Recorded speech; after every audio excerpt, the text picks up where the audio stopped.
This is the Dairy Brothers Tribecast, a podcast for diehard Cleveland Indians fans. Presented to you by WaitingForNextYear.com. Now, here are the hosts, Matt and Todd Dairy.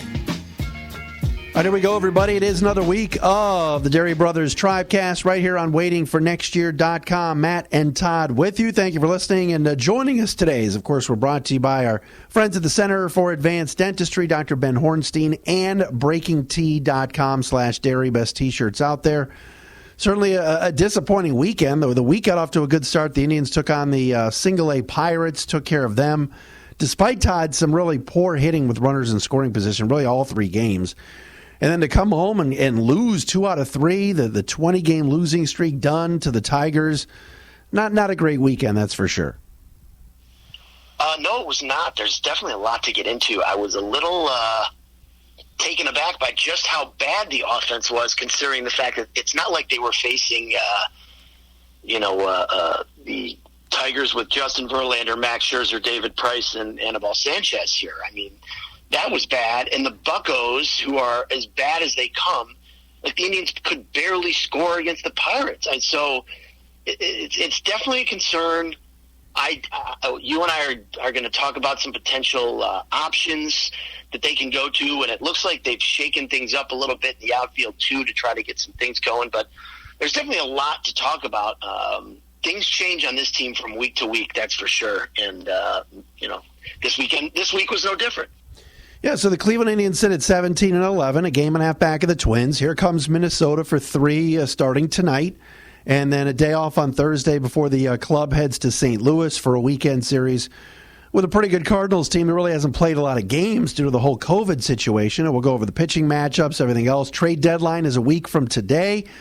We'll talk about some names that are out there. What should the Indians do? The latest on Clevinger and Plesac. Karinchak continues to get it done. But, yeah, Todd, I mean, it starts with, if we want to recap the weekend, and really, it just, I know Carlos Carrasco didn't have a good outing, and certainly Adam Plutko was given a 5-run lead Friday night and completely imploded.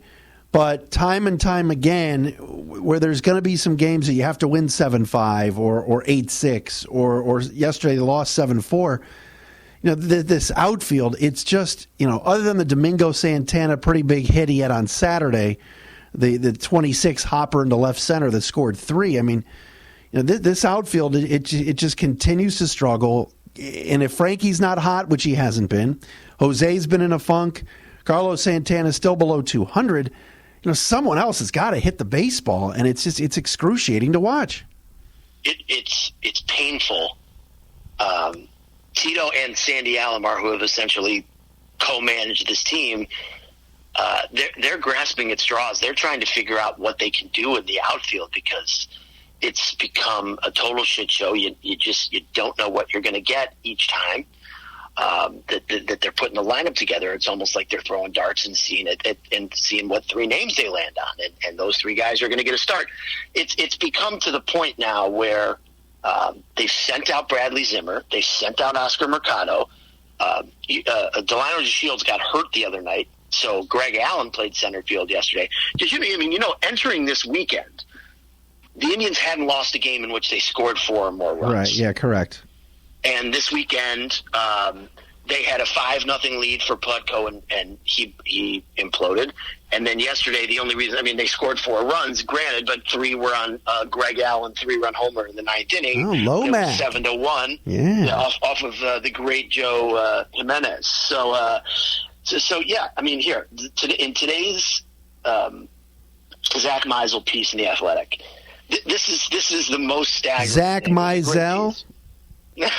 Wait, what did somebody called him on the broadcast something that I had never heard too? It was like a third version. But anyways, friend of the pod, Zach Meisel wrote this on the Cleveland outfield. By the way, he's a big fan of our open. He loves Mind Playing Tricks on Me, and because it's one of the top 10 greatest hip hop songs ever made. And I did text him yesterday. I did text him yesterday when Greg Allen struck out like on 3 pitches, and I just said, "Why is this guy on the team?" And he's like, whatever Zach said back. Then he hit the 3-run home run. Oh man, I guess you can run into one once in a while. Exactly. Listen, the what is it? What's the old saying? Even the sun shines on a dog's ass someday. That's right. Someday. A broken clock. A broken clock is right twice a day. Twice a day. There you go. So this is what he said. Cleveland outfielders have combined to post a slash line of 166, 273, 249 this season. They've used 18 different starting outfield combinations in 28 games and none more than 4 times. 8 different players have started in left field. They have turned to 10 different outfielders in all who've combined for a minus 0.8 WAR. I mean, that you almost have to try and be that bad. So I believe it was Matt Underwood said WAR above replacement last week. That would be wins. Look, I got no problem with Tyler Naquin. He should be playing. The rest of them, you're right. It's just like, throw them in a hat and see what comes out. It's embarrassing. And when you're a team that has this kind of starting pitching and you have this kind of infield and an all-star catcher, albeit Roberto's kind of still coming back from injury and he didn't get off to a good start himself. But my goodness, I mean, Tiger unnamed team broadcaster Matt Shepard called me yesterday morning. Oh, what'd you think of Triston McKenzie? And I was like, and we were chatting, and I said to him, use this on the Detroit broadcast. Who's the last Indians outfielder drafted that has panned out? Jason Kipnis. I think I said this on a pod last week. We talked about this. I mean, before. Naquin, Lonnie Chisenhall. I mean, if you go back to the drafts, it was Clint Frazier and Bradley Zimmer and Will Benson were 3 years in a row. And Naquin, you can say, is a major league player. The other two, Frazier is, he's coming on. In right, New York, he's coming on as of late. Down, and he doesn't have. He's coming on, but like at this point, the Yankees haven't dealt him. They can't play him anywhere, so the jury's clearly still out on him. Lonnie was a nice ball player, but he was drafted as a shortstop, turned into a third baseman, and only became a right fielder out of necessity because it wasn't working for him at third base. Trevor Crowe was terrible and a bust. And Will Benson, so far, who was the first-round draft pick in the year that they drafted Savali, Bieber, and Plesac, I don't think he's been above A-ball or maybe a little bit of double-A, but he has turned out to be a bust as well. He's playing in some other summer league that's not even affiliated with MLB right now. And that's disappointing because you look at and you say, oh, my gosh, McKenzie, T-Easy comes out and pitches a gem Saturday night, and how exciting was that to see Triston McKenzie?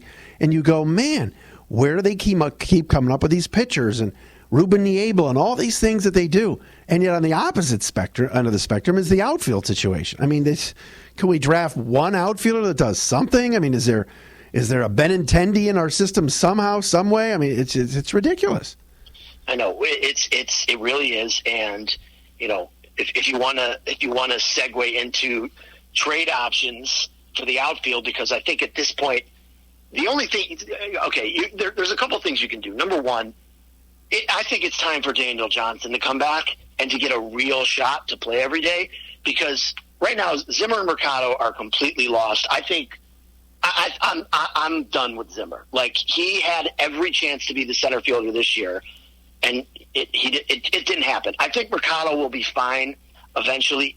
I'm not worried about him long term, but Zimmer's 27. Like, he changed his swing. His swing looks exactly the same. He was striking out too much. All of that, none of it works for me. I've seen enough of Zimmer to know that I don't think that he is going to be an option. I like the Shields, but he's a fourth outfielder. Greg Allen, we know what he is. Again, an extra outfielder.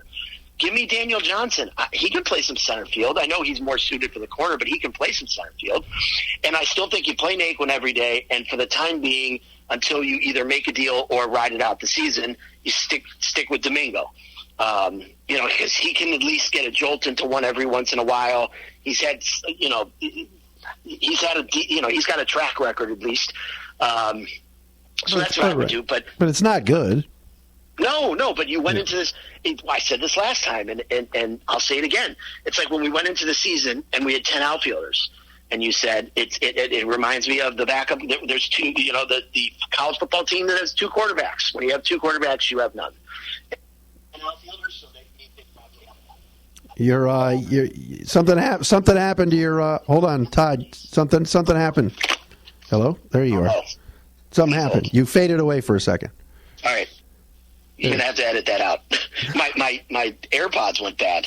No, this is no edits. I like that. No edits. Sorry, it went out. You're good. You're good. Random. That was very random. So, anyways, what I was saying was Luplow is what he is, but he's got to play against lefties. He had the great slide and great hustle. Who knew he was that fast?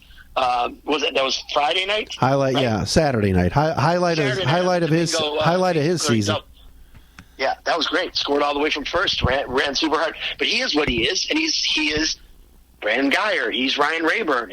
That's his role, and that's fine. But they really need to get another option up here. And I think unless you're going to make a trade, you give Daniel Johnson another shot and see what he can do. All right, I'm going to give you the name of the person that they're going to acquire. Are you ready? This is going to be who they're going to get. To preface this for the listeners, we had a text back and forth this weekend with the executive producer, Jeremy, about options, trade options. And then you and I, and then Matt and I this morning, we're both doing research last night and banding some names about. And I was throwing out a bunch of names. And this one, whoever you're about to say, was not discussed. So I'm listening to this fresh just like you are. So here's who they're going to get. All right. And it's not exciting. And most people haven't heard of him. And this is who it's going to be here. The Indians are going to trade for Alex Dickerson. Do you know who that is? That's who we're going with? Alex Dickerson? Well, I'm not telling you that's what I want. I'm just telling you that's who I think they're going to trade for. So I want to know where you came up with this as your option for Alex Dickerson. Well, it was about 1:30 in the morning, and I was scouring through every player on the bottom exactly what I was doing, feeder teams. Like the Giants, teams. The Giants have not played all that badly. And the guy I would love to get is Mike Yastrzemski because he's like blowing up for the Giants, but he's under team control for like 5 more years, and he's 30. And he finally got to the bigs, and now over the last 2 years, he's really been good. And he's putting up huge numbers this year, so I don't know why the Giants would trade him. He's really, really cheap. Now, they could trade him maybe because he's 30. I don't know. The Mike Yastrzemski would be a home run, no pun intended. But I think the guy they're going to get, because he doesn't cost anything, and he's kind of a platoony Tito type, is this left fielder, Alex Dickerson, who hits left, throws left. He had a home run yesterday. And he's just your basic guy, but maybe change of scenery, and you bring him in, and he won't cost you anything. He won't cost you. He won't cost you. This is nothing. I mean, look at it. I'm just saying. I just think that's the fit. It's another guy. That's the fit. It's not exciting. I'm looking at Alex Dickerson right now. Okay, his slash line is 211. 305 and 685 OPS. It's better than anything we have now. But that's what I'm saying. Like I have enough of those guys. Why do I want another one like him? I'm just saying. I don't think they want to. Like I think it was Jason Lloyd saying, "Oh, the Indians are showcasing McKenzie." That was the dumbest. Listen, I love Jason. That was the dumbest tweet I saw all weekend. We're showcasing Tristan McKenzie. No, we're not. This organization doesn't showcase young pitchers. That doesn't happen. We keep young pitchers until they're 30 and have a year or two of club control left, and then we trade them. And then they leave. Exactly. Like, come on. I mean, the only way that would happen would be the 2016 perfect storm where we went out and traded for Andrew Miller, but even then wasn't a young arm. That was a young position player. That was the head of that trade. So, and just like when they went and got Brad Hand, they traded Mejia. They're not trading young arms. Come on, Jason, you're better than that. Well, there would be there. Your other name to me this weekend was way more realistic. The guy has a way better track record, and you could play him in center field. And that was Kevin Pilar, who's currently playing for the Red Sox and having a nice start. That was going to be my second one. Was that to me is the more of a fit also, and. You got a rookie GM in Boston. It's probably has the itchy trigger finger to do something. All this talk about them trading J.D. Martinez. I would love. Oh, would that be good? No. Who I would love. You want to trade Triston McKenzie? Let's just say you do. No. Of course, I don't either. But if you do, the guy you're trading him for is Xander Bogaerts. But the problem is, then you'd have to move Jose Ramirez to left field. You have to move Jose back to left. And Bogaerts would play third this year and then short in the future. His name has come up. But I don't think the Red Sox are trading him. And I think he has an opt-out, after this year if he wanted to, I think. So does J.D. Martinez. But I know that would be such a crazy home run. J.D. Martinez definitely has the opt-out after this year. So whatever you're going to do with him, I think he's I'm not going to say he's an untradeable contract because he's a great hitter, but he's a DH at this point in his career. He's making way too much money for this, and right now, if the Indians were to get J.D. Martinez, for example, that means you're going to have to play either him or Reyes in the outfield, which is something that you're not going to want to do. And I don't see the fit there with as much money as he makes unless it was just like a rental. But they have no control because he could opt in if he wants. They could, and he's a Boris guy. He's a Boris guy. He's also going to opt in because if he went free agent, he's never going to get that money ever again, especially now. So he's certainly not going to opt out. He's got a little Andre Drummond in him in terms of how the contract works and how the numbers are looking. You know what I'm saying? But I don't know. I'm just spitballing here with Bogaerts. I would love him. Oh my God! But I looked up his deal, by the way. So he signed through 2025. Yeah, it's like 6 at 130, 6 years, right? 6 and 120 with a vesting option for 26. So you're looking at and listen, 6 and 120 is $20 million a year. That's not that terrible. Like he's really good. He's really good, and he's only 27. Right. I mean, he's damn good. So, damn good. Yeah. I mean, I don't think the Red Sox. I don't think the Red Sox are trading him, but I'm just saying. I don't either. Let's say the Indians called Chaim Bloom, whatever his name is, and said, "Hey, Johnny Bloom's brother, what do you think about Bogaerts?" They would say, "Would give us McKenzie." I would assume, or Clevinger or something. But the Red Sox are going to want pitchers. I mean, eventually they can still make a run of it. They always sign free agents. Chris Sale will be healthy one of these days. Rodriguez will be healthy one of these days. It's a pipe dream to get Xander Bogaerts here, but I'm throwing it out there. I think so. Here are my names. Go ahead. So okay, so you said Kevin Pilar. So Kevin Pilar is basically on a 1-year deal. He makes no money. He plays a great center field, and he would cost you basically nothing. So it's not a terrible option. I mean, I don't love Kevin Pilar, but that seems more along the lines of a player the Indians front office would go out and acquire. I still think the guy to get is Whit Merrifield. He's a monster. Contract is club friendly to say the least. He can play all over the diamond. I know he's 31 years old, but he is a late bloomer. Everyone loves him. The guy just wears us out. He signed a 4-year deal worth $16 million from 2019 through 2022, and there's a team option on 2023. So that's going to cost you absolutely nothing in terms of money, and you could plug and play him anywhere if you need to. So I would love to have him. Now the question is, number one, what's he going to cost, which will probably be somebody pretty decent. Number two, do the Indians really want to trade one of their better prospects to a team in the division, right? And torment them. Although there's no, who knows about prospects. I never liked Francisco Mejia. He was a top 25 prospect in Major League Baseball, and he's been a total bust for the Padres, which, the Indians brass, now it can be told. The front office never liked him all that well. Like, people in baseball liked Mejia way more than the Indians did.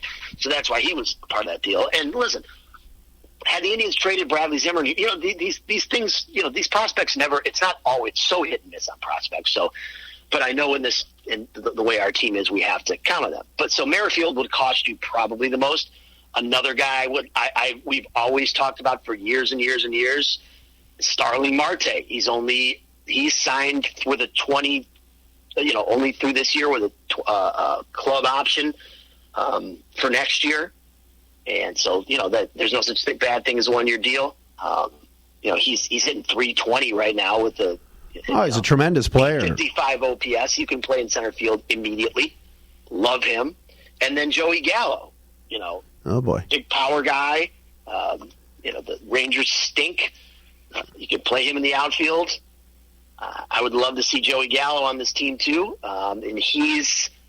An arbitration eligible guy, and he's a free agent at 2023. So you're getting 3 more years of club control with him. So, and he's the type of guy that if he keeps hitting, and you want to move him in a year or so, you could do that too.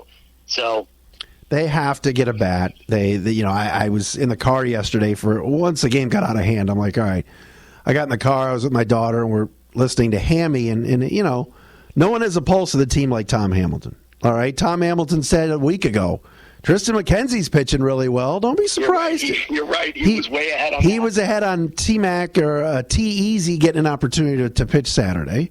Then the other day he was talking about Clevenger and Plesac, and he went on this diatribe about how the guys don't hate those guys, and eventually, time heals all wounds. And I'm like, all right. So I think one of those two guys will start on Wednesday. We'll get into that because I think Hammy's got a pulse of it. But then yesterday he was going off about, you look at the 6 through 9 in this lineup. Jordan Luplo's hitting 0-67. Domingo Santana's hitting 189. Roberto's hitting 190 something, and then Greg Allen's hitting like 0-30. Like he's like, you can't win with that. You can't. Right. And he's right, and they've got to do something. Like I said, I'm picking out Alex Dickerson because no one knows who that is, and he'll cost you nothing. And maybe he comes here and runs into a few, and he's a left-handed bat. We seem to have it does zero for me. Zero.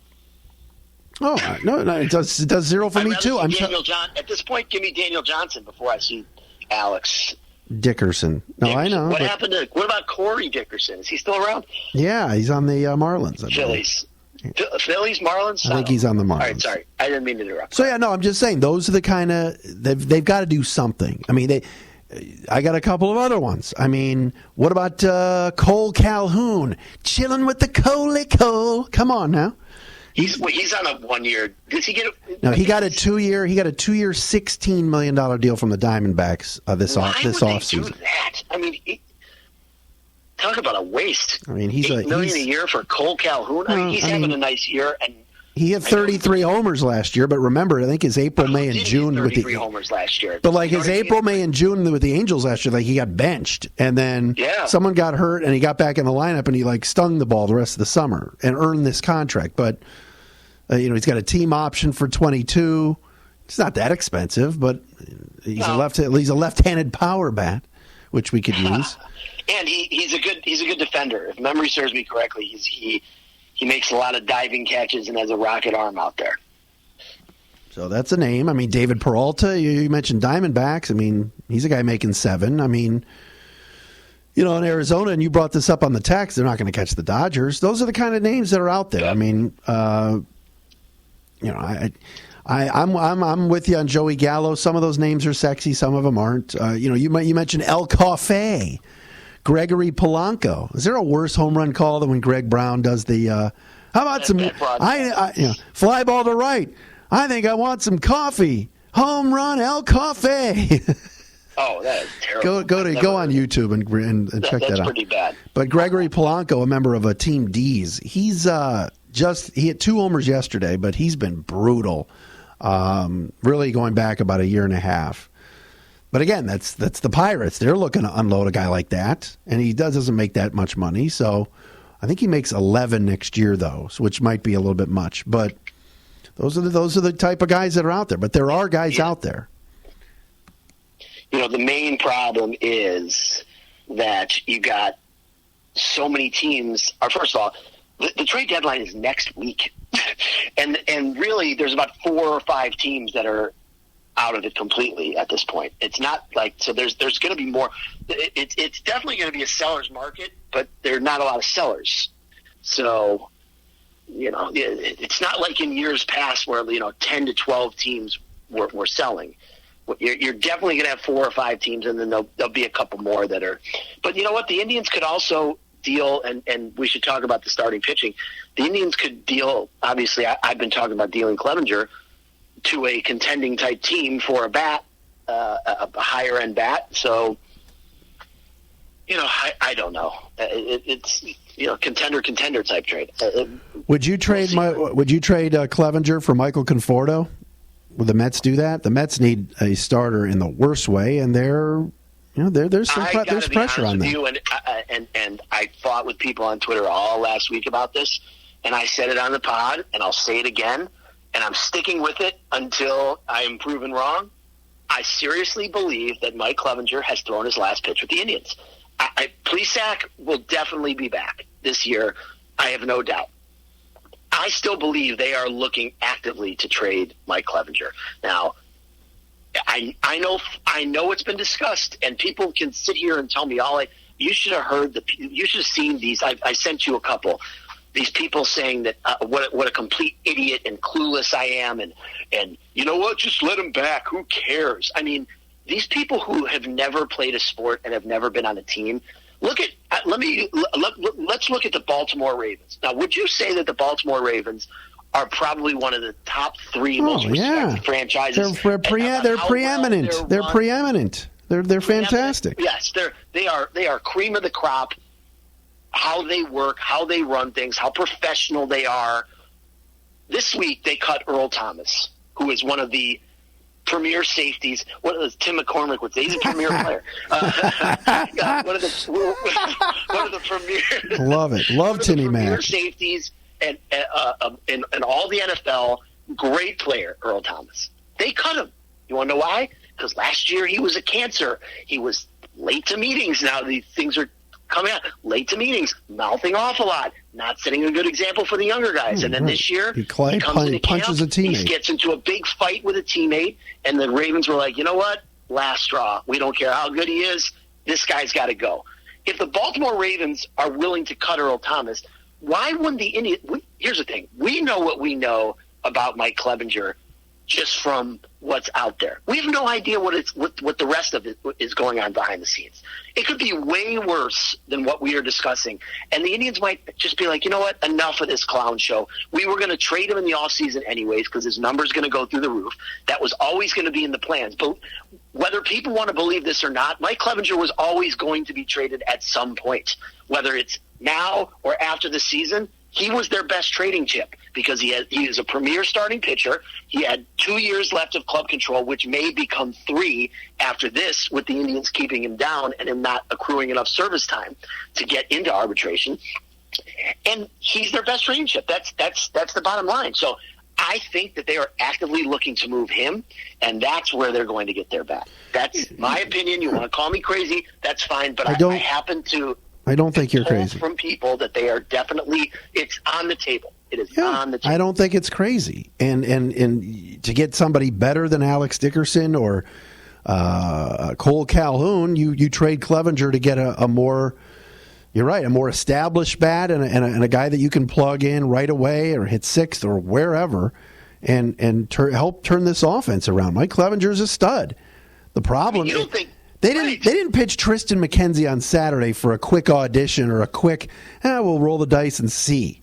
I mean, now all of a sudden they're saying, Antonetti's out there yesterday saying this kid's going to earn another start. So when's that going to be? Because Thursday they have an off day. So you're right. I mean, they could look up and go Bieber, Savali, Plesac, Carrasco, and McKenzie from here on until eternity. And that left Clevenger's name out. That's not that way. Oliver Perez last week said he wanted to opt out if that guy was back on the team. So, we'll see, but I don't think you're that far off. Yeah, and the emergence of McKenzie and the way he looked the other night. I mean, this wasn't some lucky thing here. By the way, what's incredible, and I want to talk about Tristan McKenzie, but before we talk about Tristan McKenzie, why don't you talk about Breaking Tea and their amazing products? Dude, I'm telling you, Karen Chack is pitching so well. If you don't get this Wild Thing 99 Karen Chack t-shirt, you're missing out. All you got to do is go to breakingtea.com/dairy. D as in David, E-R-Y. Breaking.com/dairy.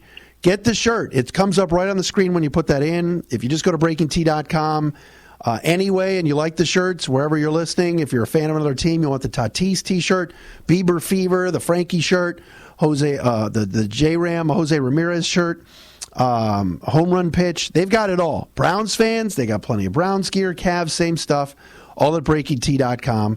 But if you go to breakingtea.com/dairy and then you put in the promo code TRIBECAST10, you'll get 10% off your purchases. So check it out. Their stuff's great. Like I said, the minute anything happens, and Todd brought this up last week, whether it's Joe Kelly, whether it's the Tatis stuff, whether it's NBA stuff like Luka. I bet they're making a Luka Doncic shirt right now. some sort of buzzer beater thing. That's what they do. They hop on things right away when things are hot. Like I said, with Joe Kelly, Tatis, whatever it is. Their gear's great. A T-shirt they made this week that I saw over the weekend? Which one? Slam Diego, because the Padres hit like 6 grand slams, and already they came out with a Slam Diego T-shirt, because that's what Don Orsillo, the play-by-play guy, said. And they were out with that shirt. The Detroit Lions, love my Lions. They said that their offense was going to be dagger time this year, so now they've got a dagger time T-shirt.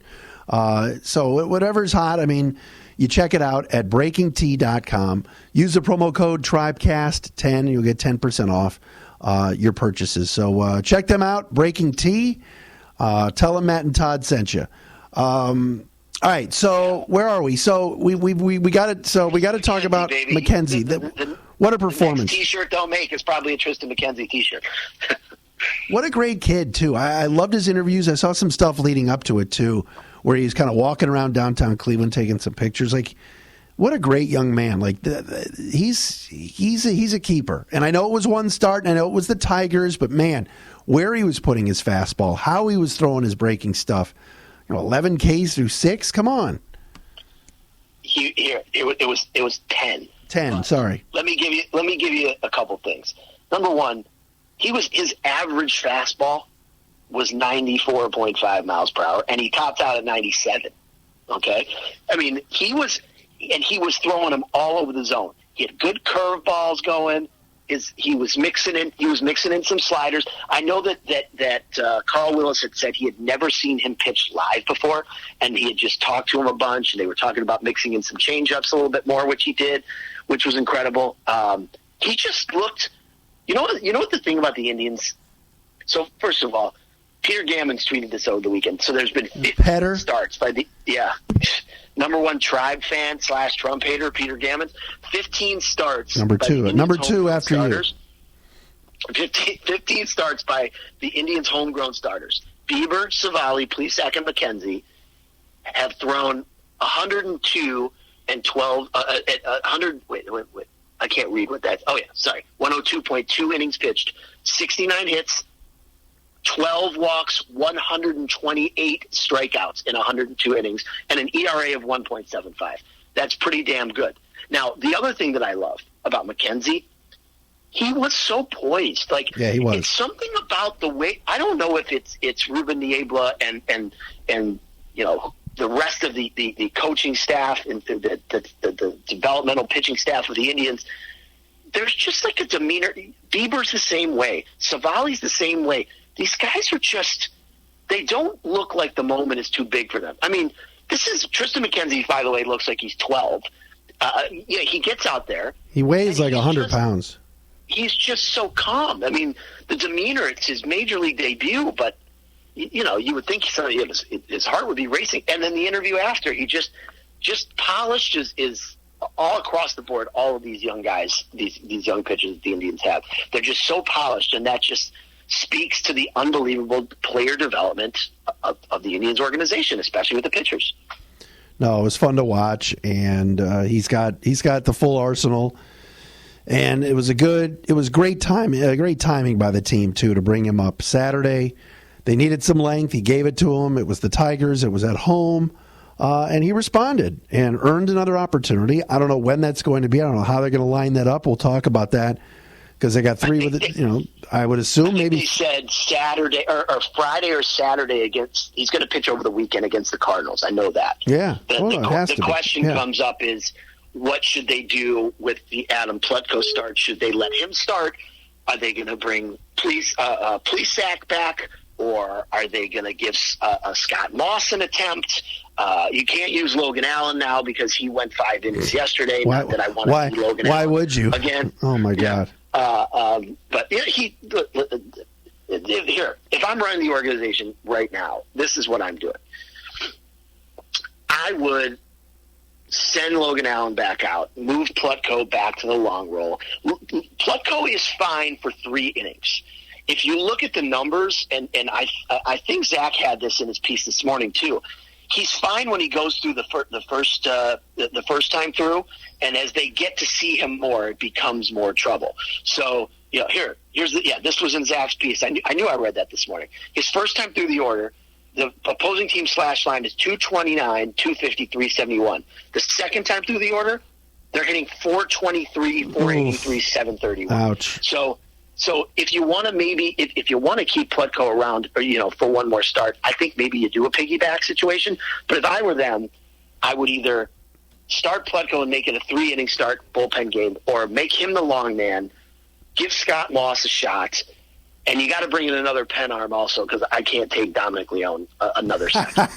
Truly, that guy's got to go. I know every year they pick up a guy and it always works. This one's not working for me. But you know what? And I don't know this, and I can't find it anywhere. Do you know what bullpen arms are currently in Lake County that can replace Dominic Leone? I literally couldn't find the list anywhere. Jeffrey Rodriguez.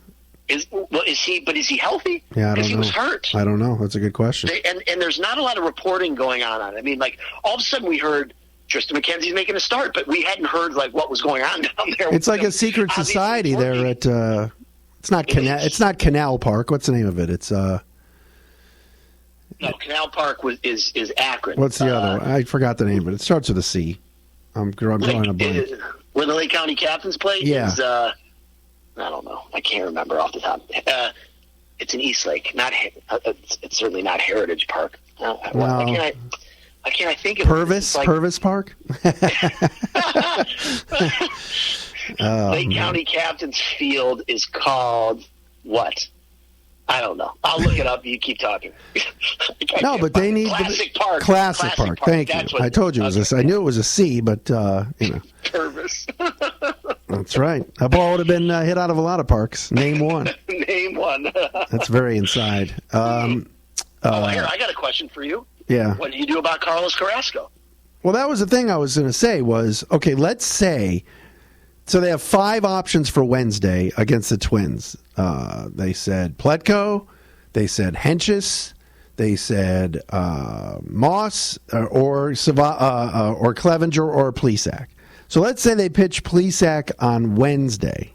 Let's say that's what they end up doing. Like, they're still pissed at Clevinger, so Plesac, he's shown more remorse. He's going to get the start on Wednesday. Then Friday, if they want to pitch McKenzie, because that would be his regular rest would actually be Thursday, but you know what I mean.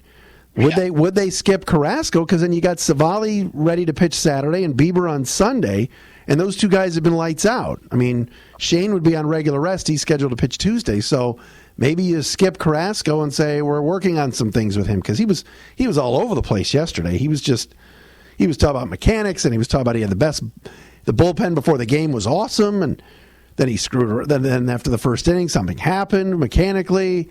All of a sudden his ERA and his WHIP are high. He's in the 4.5 range of the ERA, and his WHIP's higher than it was last year. And last year he wasn't good, so it's a little bit of a concern. A little bit of a concern. We love Cookie, but his last 3 starts have not been good.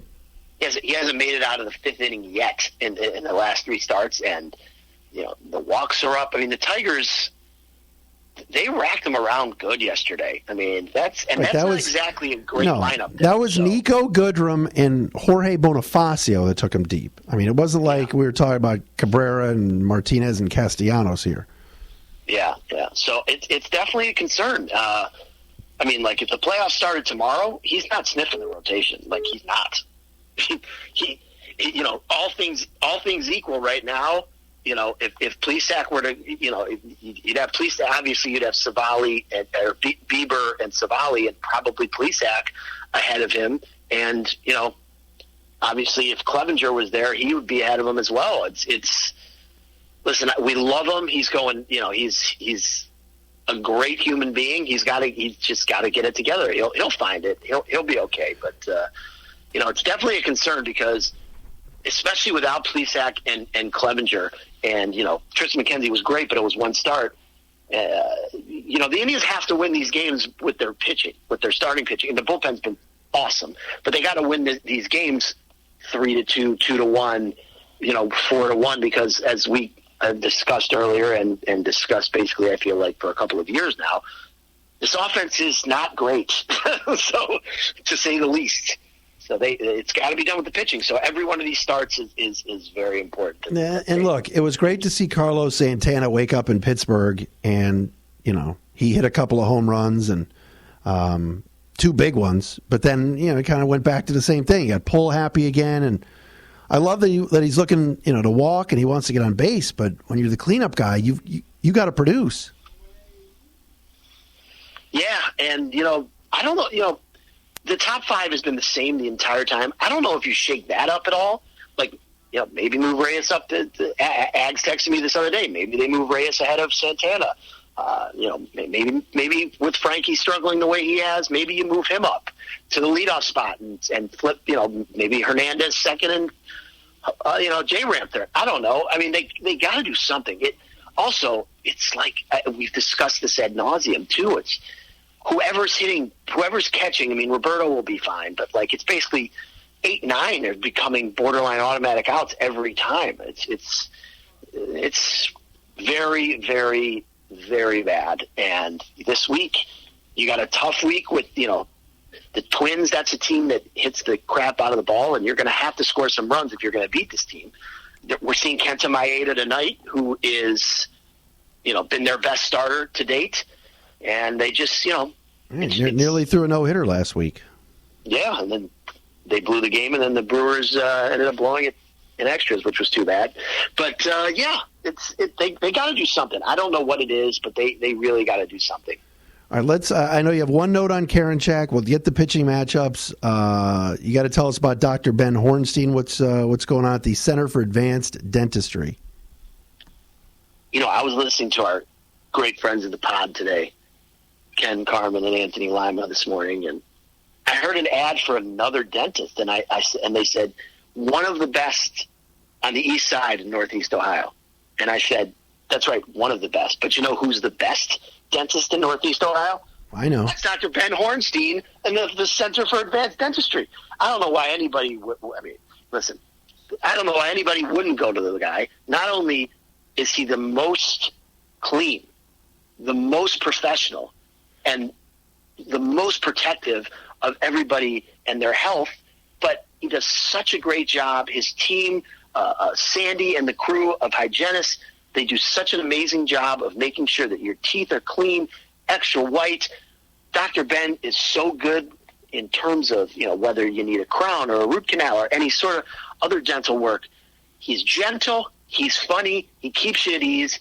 What more do you want? Most people don't like going to the dentist. I know I don't, but I like going to my dentist, Dr. Ben Hornstein, because he does all these things to make you feel good, make you feel at ease, and you get in and out of there in good time. Dr. Ben is unlike most doctors who, when you say you have an appointment at 8 a.m., he takes you at 8 a.m., unlike many other doctors who say 8 a.m. and 8 a.m. is 8:30. I know when I have an appointment there, I go, I sit in the parking lot, and I text them, I'm here. Boom, 2 minutes later, they say, come in. They put me in my personal pod, and it's smooth sailing from there. So if you want a great dental experience on the east side of Cleveland, if you want to come from the west side to get the best dentist in Northeast Ohio, come see him, Dr. Ben Hornstein, Center for Advanced Dentistry, CFAD.net, or on Twitter at CFAD Beechwood. That was great. So you sent me this Fangraphs piece on James Karinchak. We talked about the T-shirt earlier, the Wild Things shirt. Todd, I tell you, this kid has been nothing short of unhittable. It reminds me of K-Rod leading into Percival, Mariano leading into Wetland back in the day. I mean, this kid's been fantastic. He's fun. And the Wild thing, we get it, but he's just getting people out right now. I'll tell you what.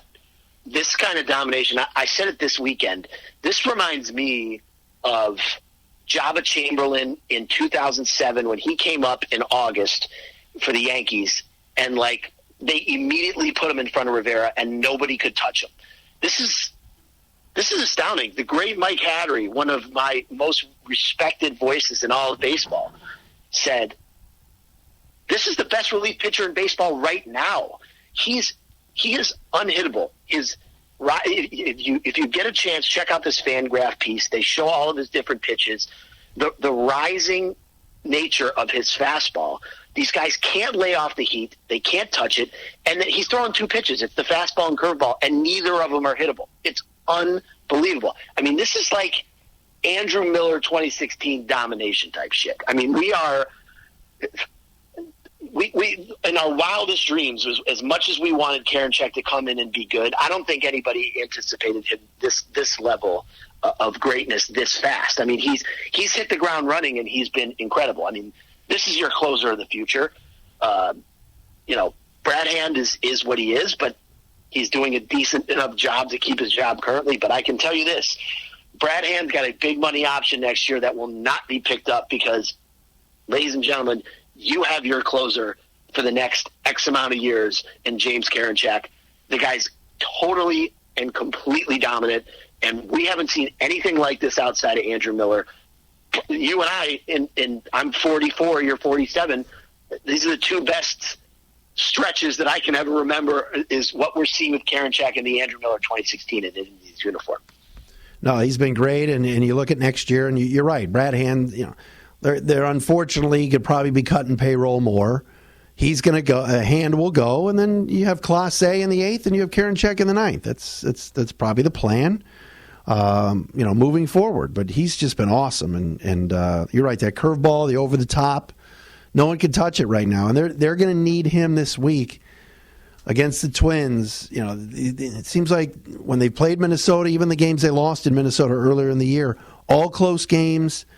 The Indians aren't scoring. Minnesota's dangerous. Karinchak's a guy that can be a neutralizer. That's for sure. All right. So let's look at it. So Savali and Maeda tonight. If we look at the matchups for the rest of the week, Shane Bieber on Tuesday against Rich Hill, who the Indians haven't seen in a while, probably not since his Red Sox days. Former Indians legend Rich Hill. That's right. That's right. Barrios. What year was he with us? Oh God, 15. It was in the Tito era. I know that. Yeah, 15. He was like pre-Tyler Olson, second lefty. Gosh. So I'm going to guess 14, 15-ish. It's amazing how these lefties just resurrect themselves, and then get paid. Wednesday, Here, yeah, I'll look it up while you talk. Wednesday, Jose Barrios against we don't know, to be determined. Could be any of those 5 guys we mentioned before. The off day Thursday. Now remember, the Cardinals have to play a doubleheader Thursday against the Pirates. They're playing Kansas City at home today, tomorrow, Wednesday. Then 2 games against the Pirates on Thursday, and then us Friday, Saturday, Sunday. The Saturday game, by the way, is like at 1:15 in the afternoon on Fox. And Friday night is a FS1 game. Is it? All right, even better. Yes, it is. And then so Friday, the Cardinals will throw Daniel Ponce de Leon, sort of a ham and egger 4-inning guy.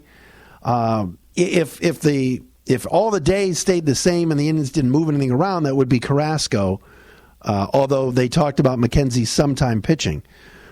Saturday would be Jack Flaherty, Fat Jack, Jack Flaherty for the for the Cardinals, a member of Team D's, and then 38-year-old Adam Wainwright on Sunday. And you're going to say, wait a minute, Adam Wainwright's 38?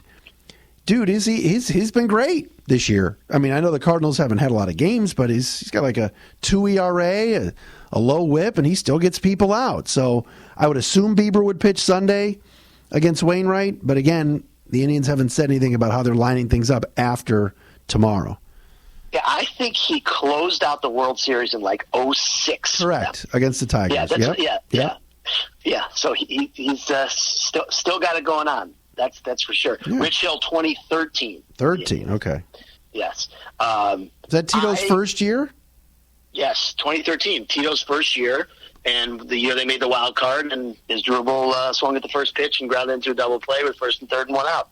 And we couldn't touch Alex Cobb. The Delman Young game. Yeah, there you go. Oh, I was there. That was fun.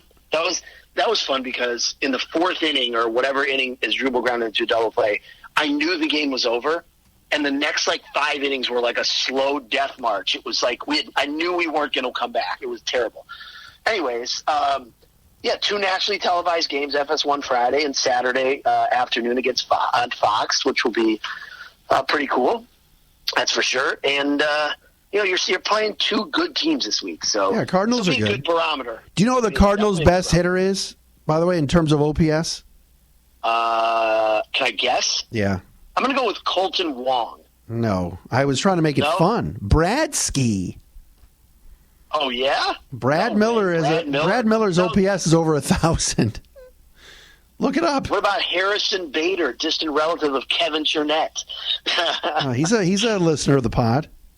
Yeah. What about Kevin Lenson? Yeah. He's also a listener. Yeah, well, dude, big friend of the pod. Shout out. Did you also know that he is first cousins with cousin Matt? Yes. I did not know that. That's true story. True story. Cousin Matt's going to love hearing himself on this thing. Do you know who the starting shortstop is for the Cardinals? Because I've never heard of this guy. Paul DeJong or whatever? DeJong? No, not Paul DeJong. No, well, he's been injured. So this guy has been playing the majority of the time at short. I've never heard of this guy in my life. Tommy Edman? I don't know him. By the way, Tommy LaStella could be another trade candidate. Although, can he play the outfield? Healthy? No, he's like a second base, third base. Yeah, they got to move. It would have to be an outfielder. I just thought of him too. Brian Goodwin.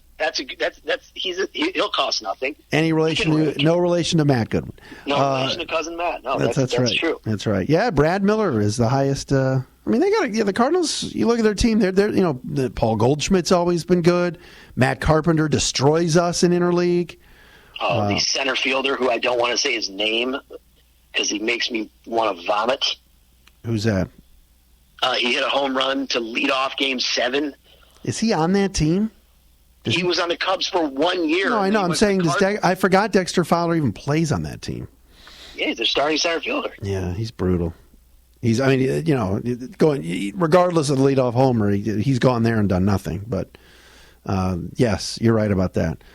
All right, so that's it, man. It always comes back to Game 7, doesn't it? Yes, it does. Unfortunately. Yeah. God, we would be in such a different mindset if we just won. Yeah. Be like, oh yeah, okay, so we lost. Big deal. 2016. All right. Oh God. So that'll do it for us. We'll see what happens later today. We're gonna get this pod out as fast as possible, but we're recording before we know what they're gonna do with Clevenger and Plesac and kind of everything else. Maybe they'll make all those announcements before the game. Hopefully Tito's feeling better and is back. Yeah, we didn't even touch on that. I shout out to Tito. Hopefully he's on the mend, as they say. Yeah, that's right. All right, for Todd, I'm Matt. It's been another edition of the Dairy Brothers Tribecast. Please like the podcast, subscribe on Apple and iTunes, and give our friends at BreakingT.com and also the Center for Advanced Dentistry some love as well. Go Tribe. We'll talk to you again next week.